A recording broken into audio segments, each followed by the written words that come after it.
A number of years ago, the Central Bank of the United States, the Federal Reserve, produced a document entitled Modern Money Mechanics. This publication detailed the institutionalized practice of money creation as utilized by the Federal Reserve and the web of global commercial banks it supports. On the opening page, the document states its objective.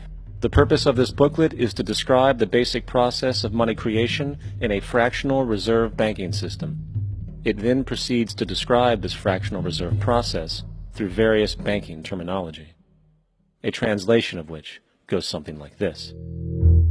The United States government decides it needs some money, so it calls up the Federal Reserve and requests, say, $10 billion. The Fed replies, saying, sure, we'll buy $10 billion in government bonds from you.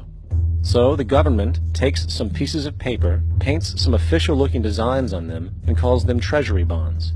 Then it puts a value on these bonds to the sum of $10 billion and sends them over to the Fed. In turn, the people at the Fed draw up a bunch of impressive pieces of paper themselves, only this time calling them Federal Reserve notes, also designating a value of $10 billion to the Fed. The Fed then takes these notes and trades them for the bonds. Once this exchange is complete, the government then takes the $10 billion in Federal Reserve notes and deposits it into a bank account. And upon this deposit, the paper notes officially become legal tender money, adding $10 billion to the U.S. money supply. And there it is. $10 billion in new money has been created. Of course, this example is a generalization, for, in reality, this transaction would occur electronically, with no paper used at all. In fact, only 3% of the U.S. money supply exists in physical currency. The other 97% essentially exists in computers alone. Now, government bonds are, by design, instruments of debt, and when the Fed purchases these bonds, with money it essentially created out of thin air, the government is actually promising to pay back that money to the Fed. In other words, the money was created out of debt.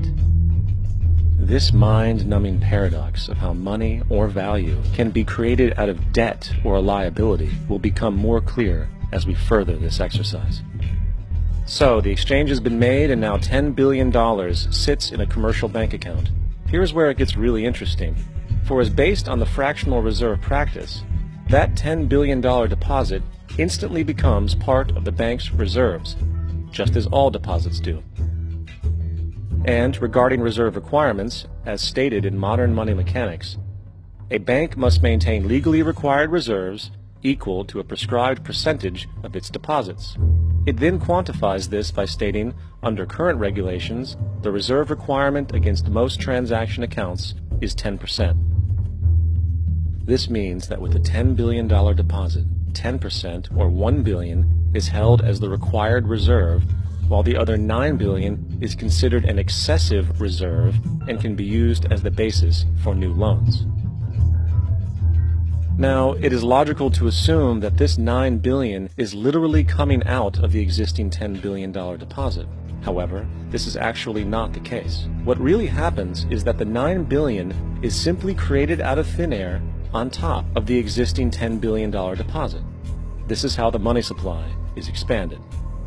As stated in Modern Money Mechanics, of course they, the banks, do not really pay out loans from the money they receive as deposits. If they did this, no additional money would be created.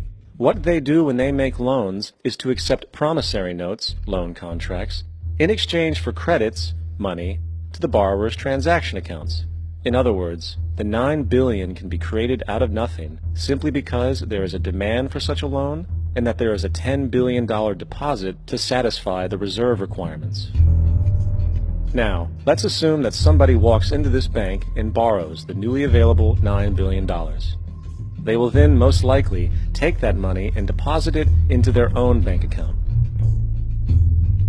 The process then repeats, for that deposit becomes part of the bank's reserves. 10% is isolated, and in turn 90% of the $9 billion, or $8.1 billion, is now available as newly created money for more loans. And, of course, that 8.1 can be loaned out and redeposited, creating an additional 7.2 billion, to 6.5 billion, to 5.9 billion, etc. This deposit money creation loan cycle can technically go on to infinity. The average mathematical result is that about $90 billion can be created on top of the original $10 billion.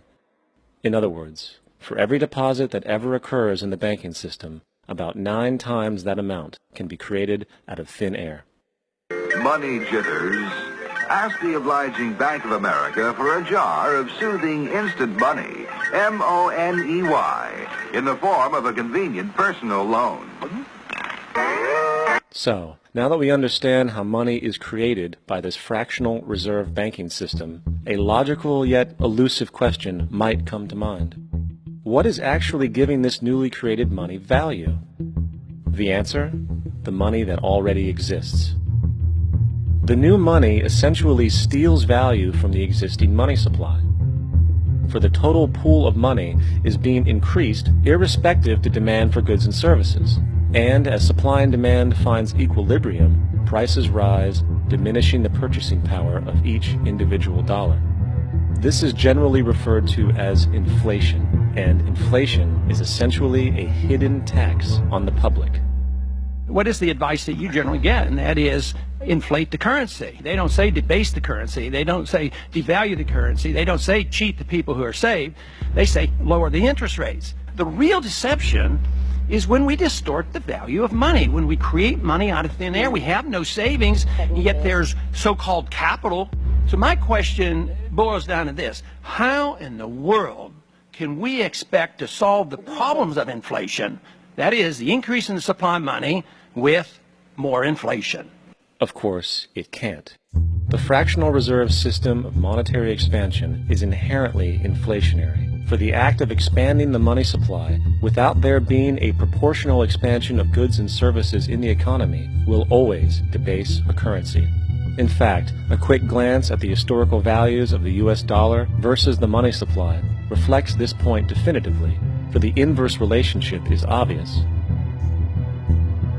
$1 in 1913 required $21.60 in 2007 to match value. That is a 96% devaluation since the Federal Reserve came into existence. Now, if this reality of inherent and perpetual inflation seems absurd and economically self-defeating, hold that thought, for absurdity is an understatement in regard to how our financial system really operates. For in our financial system, money is debt, and debt is money. Here is a chart of the U.S. money supply from 1950 to 2006. Here is a chart of the U.S. national debt for the same period. How interesting it is that the trends are virtually the same. For the more money there is, the more debt there is. The more debt there is, the more money there is. To put it a different way, every single dollar in your wallet is owed to somebody by somebody. For remember, the only way the money can come into existence is from loans.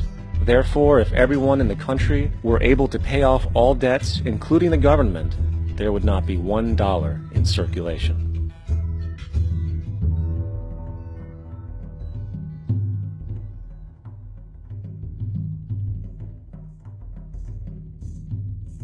In fact, the last time in American history the national debt was completely paid off was in 1835 after President Andrew Jackson shut down the central bank that preceded the Federal Reserve. In fact, Jackson's entire political platform essentially revolved around his commitment to shut down the central bank, stating at one point, "The bold efforts the present bank has made to control the government are but premonitions of the fate that awaits the American people, should they be deluded into a perpetuation of this institution or the establishment of another like it." Unfortunately, his message was short-lived, and the international bankers succeeded to install another central bank in 1913, the Federal Reserve. And as long as this institution exists, perpetual debt is guaranteed. Now, so far we have discussed the reality that money is created out of debt, through loans. These loans are based on a bank's reserves, and reserves are derived from deposits. And through this fractional reserve system, any one deposit can create 9 times its original value, in turn debasing the existing money supply, raising prices in society. And since all this money is created out of debt and circulated randomly through commerce, people become detached from their original debt, and a disequilibrium exists where people are forced to compete for labor in order to pool enough money out of the money supply to cover their costs of living. As dysfunctional and backwards as all of this might seem, there is still one thing we have omitted from this equation. And it is this element of the structure which reveals the truly fraudulent nature of the system itself: the application of interest. When the government borrows money from the Fed, or when a person borrows money from a bank, it almost always has to be paid back with accrued interest. In other words, almost every single dollar that exists must be eventually returned to a bank with interest paid as well. But if all money is borrowed from the central bank and is expanded by commercial banks through loans, only what would be referred to as the principal is being created in the money supply. So then, where is the money to cover all of the interest that is charged? Nowhere. It doesn't exist. The ramifications of this are staggering, for the amount of money owed back to the banks will always exceed the amount of money that is available in circulation. This is why inflation is a constant in the economy, for new money is always needed to help cover the perpetual deficit built into the system, caused by the need to pay the interest.